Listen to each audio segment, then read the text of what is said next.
Imagina que creas algo increíble, un algoritmo cuántico que ayuda a máquinas reales a resolver problemas que las computadoras clásicas apenas pueden tocar. De repente, ecuaciones complejas se convierten en modelos energéticos más limpios, descubrimientos farmacéuticos más rápidos, sistemas de tráfico más eficientes. Y sí, hasta una inteligencia artificial más veloz e inteligente, porque la computación cuántica podría acelerar el aprendizaje automático, optimizar redes neuronales y procesar conjuntos de datos enormes que a las computadoras clásicas les tomaría días o semanas. Pero, ¿esta tecnología que cambia vidas estaría protegida por la propiedad intelectual? ¿Sería de acceso libre? ¿O se compartiría entre expertos para construir algo mejor, juntos? Hoy en Intangiblia exploramos cómo la computación cuántica está pasando del laboratorio a la vida real y cómo el futuro se está construyendo, un qubit a la vez. Estás escuchando a Intangiblia, el podcast de Intangible Law, hablando claro sobre propiedad intelectual. Démosle la bienvenida a su host, Leticia Caminero. Hola y bienvenidos de nuevo a Intangiblia, donde desciframos las leyes invisibles detrás de las ideas más poderosas del mundo. Yo soy Leticia Caminero, tu anfitriona. El episodio de hoy nos lleva al filo mismo de la innovación, donde la ciencia ficción se convierte en ciencia real. Hablamos de computación cuántica, no solo teoría, no solo hype, sino tecnología real que ya está transformando cómo abordamos la seguridad, la medicina, la energía e incluso la inteligencia artificial. Y yo soy Artemisa, tu coanfitriona cuánticamente entrelazada. Prometo mantener los chistes en superposición y los datos con el spin alineado. Si algo se colapsa en confusión, échale la culpa a la decoherencia cuántica. Estamos hablando de simular sistemas cuánticos para acelerar el descubrimiento de fármacos, como identificar nuevos compuestos para el Alzheimer o bacterias resistentes a antibióticos más rápido de lo que jamás imaginamos.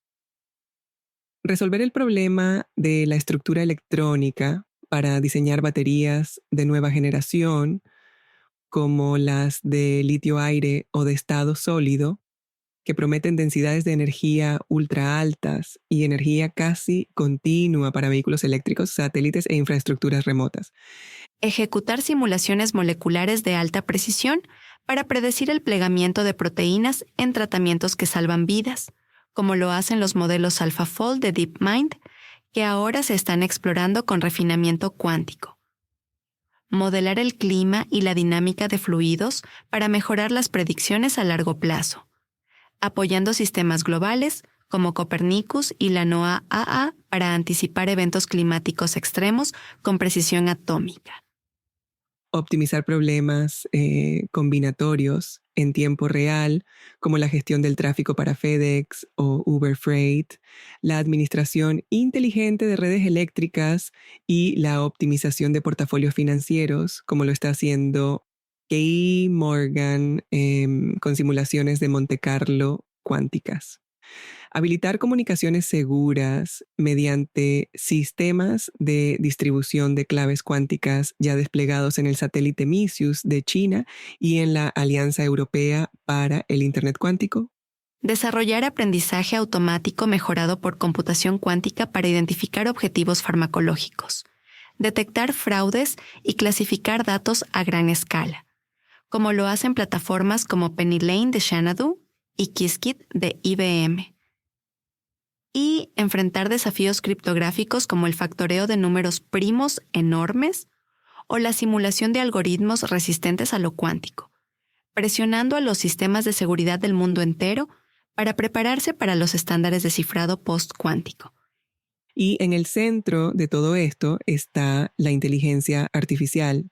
La computación cuántica podría acelerar radicalmente la IA al optimizar modelos de aprendizaje profundo, reducir tiempos de entrenamiento de enormes conjuntos de datos y permitir arquitecturas completamente nuevas, como redes neuronales cuánticas.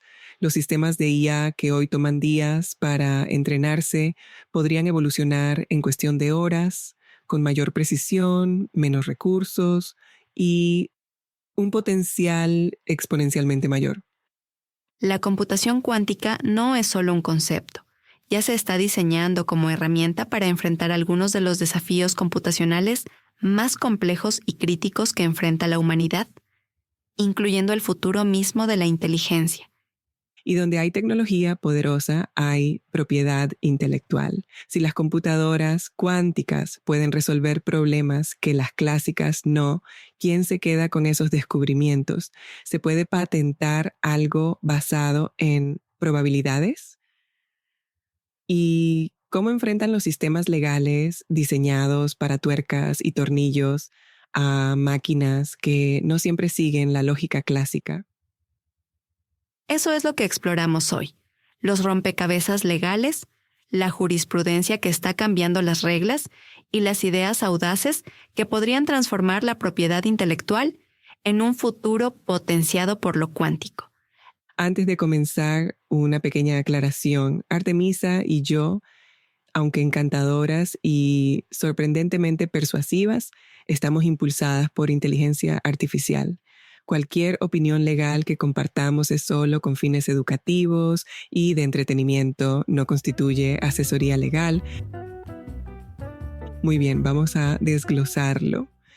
¿Qué es exactamente la computación cuántica y por qué de repente todos están obsesionados con ella? Empecemos por lo básico. Las computadoras clásicas, como la que estás usando para escuchar este podcast, procesan información con bits, ceros y unos.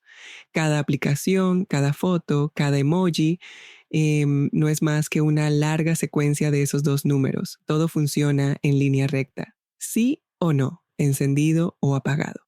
Pero las computadoras cuánticas usan algo completamente distinto, qubits. Y a los qubits no les gusta tomar partido. Gracias a una curiosa regla de la física cuántica llamada superposición, un qubit puede ser un 0 y un 1 al mismo tiempo. Es como lanzar una moneda y que caiga en cara y cruz hasta que la mires. O mejor aún, imagina al gato de Schrödinger, un clásico experimento mental cuántico. Pones un gato en una caja, sin dañar a ningún animal, lo prometemos, y haces que haya un 50-50 de que esté vivo o no, dependiendo de un evento cuántico. Y aquí viene lo raro, hasta que no abras la caja, el gato no está ni vivo ni muerto. Según la teoría cuántica, está en una superposición. Ambas cosas a la vez. Solo cuando lo observas colapsa su estado y el universo se decide. En una computadora cuántica, esa misma idea se aplica a los datos. Un qubit guarda múltiples posibilidades a la vez. Y cuando ejecutas un algoritmo cuántico, no prueba cada opción una por una como lo haría una máquina clásica. Explora muchos caminos simultáneamente y al medir el resultado obtienes la mejor respuesta basada en todas esas probabilidades. Y eso es lo que hace poderosa a la computación cuántica. No es solo más rápida, es fundamentalmente distinta, como pasar de una bicicleta a la teletransportación. Esto abre posibilidades salvajes. Las máquinas cuánticas podrían simular moléculas para desarrollar fármacos, modelar el clima con precisión atómica o incluso optimizar redes eléctricas enteras en cuestión de segundos. Hasta tu pizza podría llegar con mejoras cuánticas. Imagina recibirla siempre en el menor tiempo posible, incluso con lluvia, un viernes y en plena hora pico. Ese es el sueño. Pero aquí viene el giro legal. Las computadoras cuánticas no solo desafían la física, también desafían al derecho. Porque cuando alguien inventa un algoritmo cuántico, un nuevo dispositivo cuántico o una forma de corregir datos ruidosos, ¿cómo protegemos esa invención? ¿Se puede patentar como una tostadora o se trata más bien de una idea abstracta, algo que no se puede poseer? Las computadoras cuánticas de hoy todavía son algo inestables, son potentes, pero también propensas a errores. El término técnico es ruidosas. Eso significa que los resultados de sus cálculos pueden ser inestables, inconsistentes o simplemente erróneos si no se depuran adecuadamente. Y ese ruido no es alguien estornudando en el laboratorio. Son factores ambientales diminutos como fluctuaciones de temperatura o interferencias electromagnéticas que alteran el frágil estado de los qubits. Para que una máquina cuántica sea útil hay que construir algoritmos capaces de trabajar con ese ruido o incluso corregirlo. Y ahí es donde está ocurriendo gran parte de la innovación ahora mismo. Muchas de las contribuciones más valiosas en computación cuántica no son llamativas. Son soluciones para que estas máquinas imperfectas sean realmente utilizables. Y quienes están resolviendo eso quieren proteger sus métodos. Pero estas innovaciones son difíciles de describir, de forma que un examinador de patentes las entienda por completo. Esta tecnología es tan nueva que todavía no tenemos el vocabulario adecuado para explicarla. Y ahí entra la propiedad intelectual. Nuestros sistemas actuales de PI, especialmente las patentes, fueron diseñados para inventos físicos, mecánicos, quizás digitales, pero siempre lógicos y observables. La computación cuántica, en cambio, se basa en probabilidades, entrelazamiento y otros fenómenos que no siempre encajan en un formulario de patente. Por eso hoy, investigadores y startups en todo el mundo se hacen la misma pregunta. Si creo algo revolucionario en tecnología cuántica, ¿lo reconocerá la ley? ¿Podré protegerlo? ¿O me quedaré viendo cómo alguien lo copia porque el sistema legal no está a la altura? Y las apuestas son altas. No se trata solo de quién se lleva el crédito, sino de quién recibe la financiación, quién accede a la tecnología y cómo se comparte o se controla la innovación a nivel global. Por eso necesitamos entender no solo qué es la computación cuántica, sino cómo el mundo legal está o no avanzando con ella. Y en el siguiente segmento nos sumergimos en un caso que podría cambiar cómo se tratan las invenciones cuánticas en las oficinas de patentes del mundo. Pasemos de la teoría a la realidad con un caso que ya está dando de qué hablar en el mundo de las patentes cuánticas. Ex parte Yudong Cao, decidido por la Junta de Apelaciones y Juicios de Patentes, PTAB de Estados Unidos en 2025. Si nunca lo has escuchado, no te preocupes, aún no es famoso, pero sus implicaciones son enormes. Esto fue lo que pasó. El doctor Yudong Cao, científico y emprendedor cuántico, desarrolló un algoritmo híbrido cuántico clásico. El objetivo, resolver grandes sistemas de ecuaciones lineales de forma eficiente, incluso usando las computadoras cuánticas ruidosas de las que hablamos antes. Y no estamos hablando de una máquina cuántica soñada del futuro que funciona a la perfección en teoría. Esto era para los dispositivos reales, limitados y propensos a errores que tenemos hoy. Y su algoritmo ayudaba a que fueran útiles, así que naturalmente solicitó una patente. Pero entonces chocó con una pared. El examinador de la USPTO rechazó la solicitud. ¿Por qué? Porque, según el examinador, la invención no era más que un concepto matemático, un conjunto de ecuaciones sin una aplicación concreta y tangible. Y según la ley de patentes de Estados Unidos, las ideas abstractas como las fórmulas matemáticas no son patentables. En concreto, el examinador citó la sección 35 USC, sección 101, que define qué tipos de invenciones se pueden patentar, gracias a un famoso caso de la Corte Suprema llamado AliceCorp.v, CLS Bank 2014. Muchas solicitudes que se basan en ideas abstractas, como las fórmulas matemáticas o algoritmos genéricos, son rechazadas a menos que muestren claramente una aplicación técnica significativamente mayor. Y te lo digo ya, Alice ha sido la pesadilla de los inventores de software por una década. Muchas soluciones creativas y técnicas han sido rechazadas por considerarse solo código o pura teoría. Pero en el caso del doctor Cao, él apeló y aquí es donde la cosa se puso interesante. A inicios de 2025, la Junta de Apelaciones de Patentes revirtió la decisión del examinador. Así es, la misma oficina de patentes dijo, en realidad esto sí califica como una invención patentable. ¿Por qué? Porque el algoritmo del doctor Cao no solo describía matemáticas en papel, estaba diseñado específicamente para funcionar en una máquina cuántica.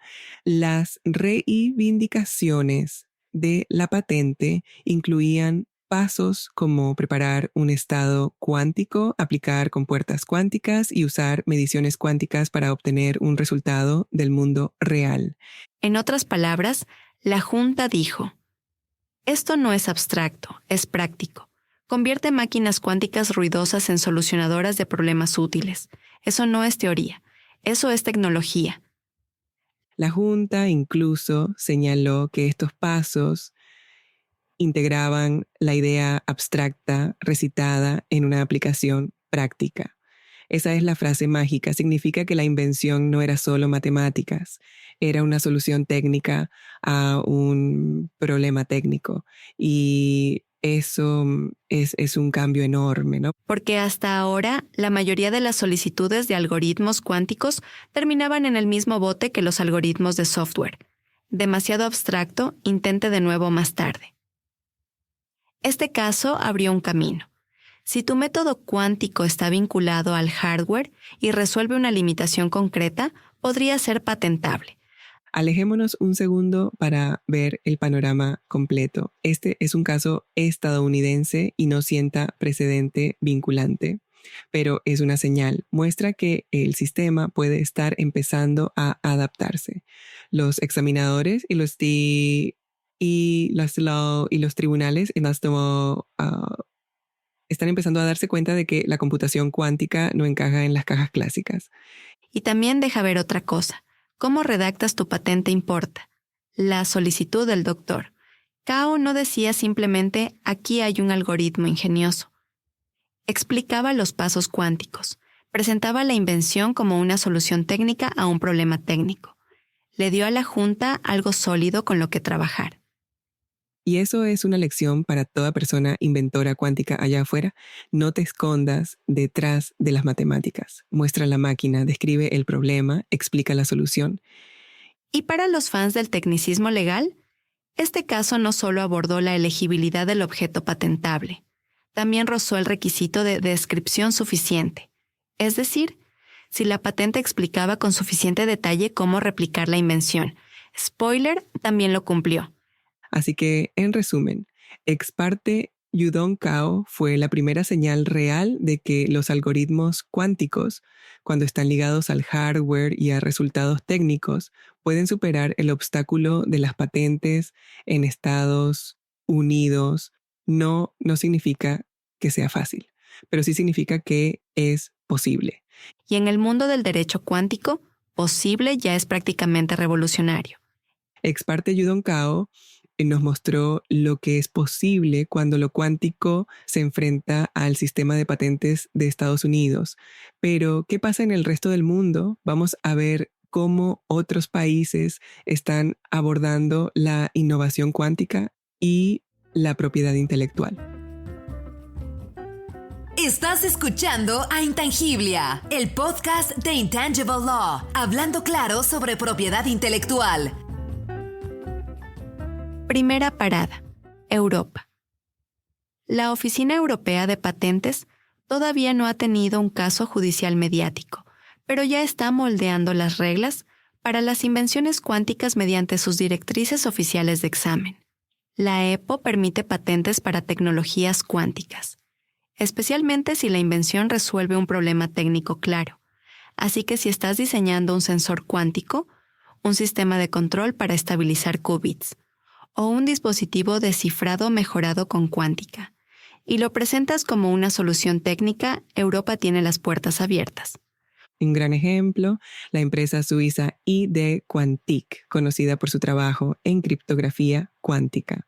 Han logrado patentar varias tecnologías de comunicación segura en Europa basándose en implementaciones físicas específicas. Ahora hablemos de China, un líder clave en el desarrollo de tecnología cuántica. En los últimos años, China ha avanzado notablemente tanto en descubrimientos científicos como en actividad de patentes. Empresas como Alibaba, Baidu y organismos respaldados por el gobierno como la Academia China de Ciencias están realizando investigaciones de primer nivel y presentando solicitudes de patente en áreas que van desde qubits superconductores hasta plataformas de nube cuántica. Y China no solo presenta solicitudes, también innova. De hecho, se ha convertido en una de las principales jurisdicciones para patentes en comunicación cuántica y sensores cuánticos, con logros reconocidos a nivel internacional como el satélite MISIUS para distribución segura de claves cuánticas. La protección mediante patentes ha sido parte fundamental de ese ecosistema. La Oficina Nacional de Propiedad Intelectual de China, CNIPA, ha concedido muchas de estas solicitudes y sus examinadores están desarrollando la capacidad para evaluar tecnologías emergentes altamente técnicas. Aunque aún no han surgido casos judiciales importantes que pongan a prueba estas patentes, la infraestructura ya está en marcha. China ha reconocido claramente que la protección de la propiedad intelectual es clave para apoyar el emprendimiento tecnológico de alto nivel y la inversión en investigación a largo plazo. Y eso importa no solo para China, sino para toda la comunidad global, porque cuando más países contribuyen al ecosistema cuántico, todos avanzamos. Ahora viajemos a India, donde la sección 3QI de la Ley de Patentes tradicionalmente ha excluido métodos matemáticos y software per se. Eso incluye algoritmos cuánticos, a menos que produzcan un efecto técnico. Pero en 2019, el caso Ferid Alani abrió un poco más la puerta. El Tribunal Superior de Delhi reconoció que el software y, por extensión, la computación cuántica podría ser patentable si lleva a un avance técnico. Desde entonces, las personas innovadoras en India han comenzado a presentar sus invenciones cuánticas, destacando sus contribuciones prácticas y técnicas.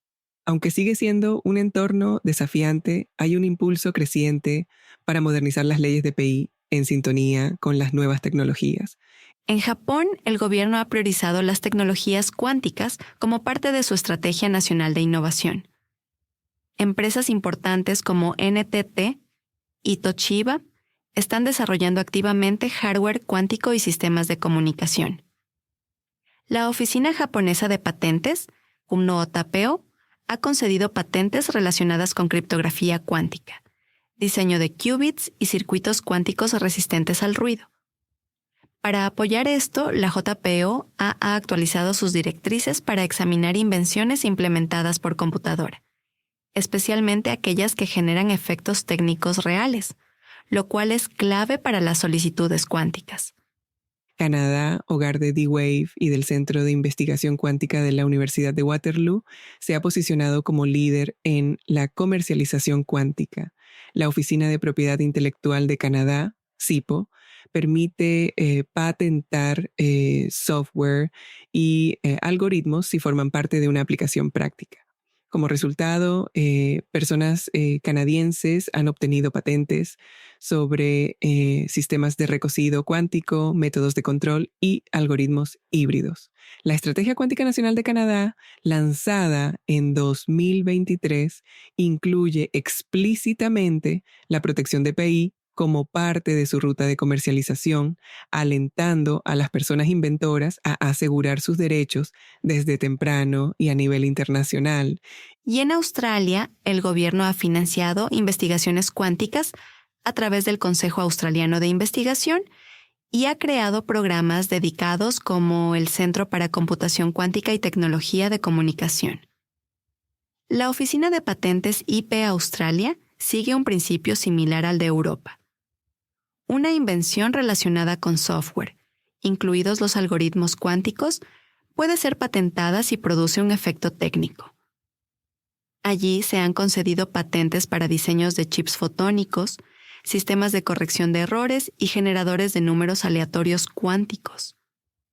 Australia también ha introducido módulos de capacitación para examinadores sobre tecnologías emergentes para mantenerse al día con los avances en cuántica e IA. Y no olvidemos a los países que están expandiendo su presencia en este campo. Brasil, por ejemplo, ha incrementado la inversión en investigación cuántica mediante universidades públicas y programas nacionales de innovación. Instituciones como la Universidad de São Paulo y el Instituto Nacional de Investigaciones Espaciales están trabajando en óptica cuántica y comunicación cuántica.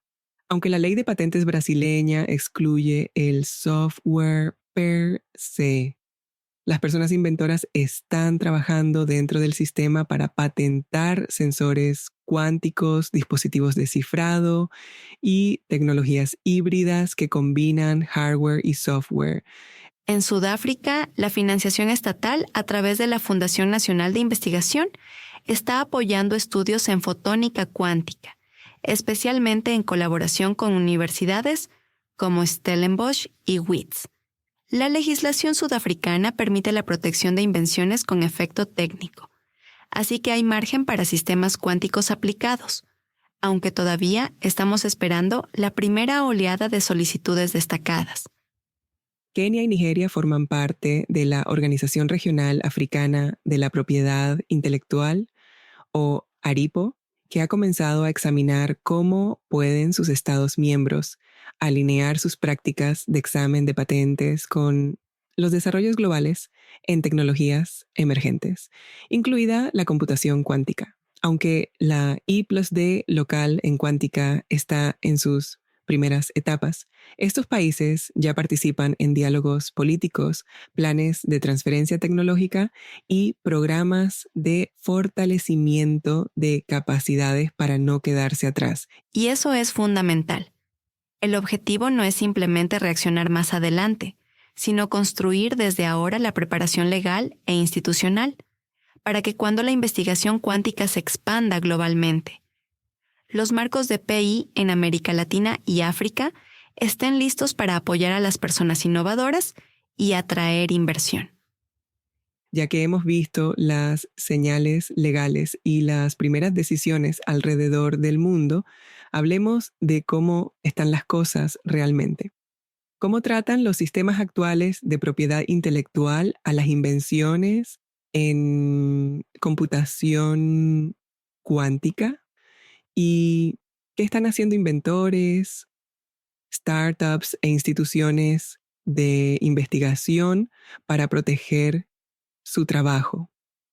Empecemos por lo más fácil de proteger, el hardware cuántico. Si creas un nuevo tipo de chip, un sistema de enfriamiento más eficiente o un diseño de qubit más estable, las oficinas de patentes te recibirán con los brazos abiertos. Son invenciones físicas, medibles, claramente técnicas. Piensa en circuitos superconductores, trampas de iones, refrigeradores de dilución. Si cabe en un laboratorio y puedes dibujarlo, hay muchas posibilidades de que se pueda patentar. Pero ¿qué pasa con el software, con los algoritmos, con los protocolos? Ahí es donde la cosa se pone complicada, porque en muchas jurisdicciones, incluyendo Estados Unidos, el software que parece demasiado matemático sigue tratándose como una idea abstracta, lo que significa que no es elegible para una patente a menos que muestres una mejora técnica clara. ¿Recuerdas la prueba del caso Alice Corp B CLS Bank que mencionamos antes? Ese estándar sigue pesando. Plantea dos preguntas. Primero, ¿la invención se basa en una idea abstracta? 2. Si es así, ¿incluye algo significativamente más, como una implementación técnica? En computación cuántica, la respuesta suele depender de cómo está redactada la solicitud. Y ahí entra la estrategia. Las personas inventoras están aprendiendo a presentar sus innovaciones cuánticas, destacando su contribución técnica. Digamos que desarrollaste un algoritmo cuántico para resolver problemas logísticos. Si simplemente lo describes como una optimización matemática, probablemente lo rechacen, pero si muestras que tu método mejora específicamente el funcionamiento de un dispositivo cuántico, por ejemplo, compensando el ruido, reduciendo la decoherencia o logrando convergencia más rápida, estarás en una posición mucho más fuerte. Los examinadores no solo miran qué inventaste, se preguntan, ¿esto mejora el funcionamiento de una computadora o de un sistema cuántico, de verdad? Si la respuesta es sí, esa es tu entrada dorada. Por eso estamos viendo más solicitudes con reivindicaciones híbridas que combinan pasos de hardware con lógica algorítmica. Por ejemplo, en lugar de decir este algoritmo resuelve una matriz, una solicitud puede decir un método que comprende preparar un estado cuántico en un dispositivo de qubits superconductores, aplicar una secuencia de compuertas cuánticas correspondientes a operaciones matriciales, medir el estado cuántico resultante y obtener una aproximación clásica del vector solución. En esa estructura no estás describiendo solo matemáticas, sino cómo se ejecutan en hardware real paso a paso para producir un resultado técnico. Y eso marca toda la diferencia. Une tu invención al mundo real, a un dispositivo, a un proceso, a un uso. No es solo una idea flotando en el vacío. Es el equivalente legal de decir, esto no es solo una idea, lo construí, lo ejecuté y aquí está lo que hace y está funcionando. Cada vez se conceden más patentes cuando las personas inventoras hacen el esfuerzo de mostrar que su algoritmo cuántico no es solo ingenioso, sino útil en la práctica. Así que si estás diseñando software de corrección de errores, solucionadores híbridos o sistemas de control en tiempo real, presentar tu innovación como una mejora técnica, especialmente una que funcione bien con hardware cuántico ruidoso, es tu mejor apuesta. Ahora, hablemos de lo que sucede después de proteger tu invento, o de decidir qué partes mantener en secreto, porque la siguiente gran pregunta es, ¿cómo usas esa propiedad intelectual? Para muchas startups e instituciones de investigación cuántica, la respuesta es el licenciamiento. Supongamos que tu laboratorio desarrolló un sistema de control cuántico, pero no planeas fabricar máquinas completas. Puedes licenciar tu patente a un fabricante de hardware o proveedor de nube cuántica. Ellos usan la tecnología, tú recibes regalías o una alianza. Todos ganan. Y aquí se pone interesante. La API cuántica no se trata solo de poseer, sino de compartir estratégicamente. Algunas empresas ya están formando acuerdos de licencias cruzadas, especialmente en áreas como la corrección de errores, donde distintos grupos están resolviendo problemas similares. Esto ayuda a reducir riesgos legales y fomenta la colaboración. Y también se habla de crear futuros pools de patentes cuánticas, es decir, que varias organizaciones acuerden licenciar ciertas patentes entre ellas o a terceros bajo términos justos, razonables y no discriminatorios. Es un modelo que ya hemos visto en telecomunicaciones y compresión de video, y con las tecnologías cuánticas convergiendo rápidamente, algunas personas expertas creen que esta estructura podría evitar costosas batallas legales mientras acelera la innovación. Pero por ahora, todavía estamos en las primeras etapas. Todos están construyendo carteras, probando estrategias de redacción y observando con atención cómo responden los examinadores y los tribunales. Las universidades también están jugando un papel clave. están presentando más patentes sobre descubrimientos cuánticos y creando empresas derivadas para llevarlos al mercado. En muchos casos, las oficinas de transferencia de tecnología están aprendiendo a adaptar el lenguaje de las patentes para que refleje mejor las invenciones cuánticas. Y los gobiernos también se están poniendo las pilas. En países como Canadá, Japón, Australia y la Unión Europea, las estrategias nacionales cuánticas ya incluyen apoyo en PI, desde subvenciones para cubrir gastos de solicitud, hasta capacitación en patentes para investigadores y talleres de comercialización para emprendedores cuánticos.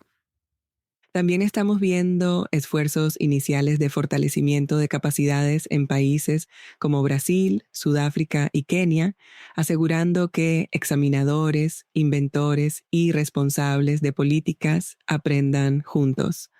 Porque esto no se trata solo de patentes, sino de crear ecosistemas enteros capaces de sostener la innovación cuántica y hacerla accesible. Y ahí está la clave. La propiedad intelectual no es solo una herramienta legal, es un lenguaje estratégico. Y cuanto mejor lo aprendamos a hablar en el contexto cuántico, más poderosamente podremos compartir, proteger y construir sobre estas ideas que están cambiando el mundo. Bien, antes de que nos decoeramos por completo, vamos a recapitular todo esto.